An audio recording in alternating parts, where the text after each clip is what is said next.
এতক্ষণ আমরা সিএসএস এর বেশ কিছু বেসিক কমান্ড সম্পর্কে আলোচনা করেছি এবং সবগুলো কমান্ডকে একত্রিত করে আমরা এখন একটি প্রজেক্ট তৈরি করব। আমরা এখন স্ক্রিনে একটি সিএসএস সাইট, সিএসএস টেমপ্লেট দেখতে পাচ্ছি আলহেরা CSS2 নামে। খুবই সুন্দরভাবে উপস্থাপন করার চেষ্টা করেছি মাত্র এখানে আমরা একটি ব্যানার যুক্ত করেছি, কালারফুল কাস্টমাইজ বাটন, এরপরে আছে একটি বড় ইমেজ,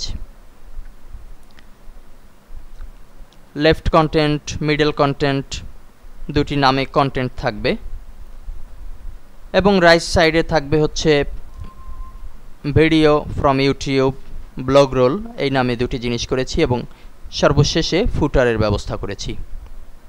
খুবই শর্টকাটে আমরা কাজগুলো উপস্থাপনের চেষ্টা করব এবং ধারাবাহিকভাবে আপনারা যাতে নিজেরাই করতে পারেন সেজন্য সহজসাধ্যভাবে দেখানোর চেষ্টা করব।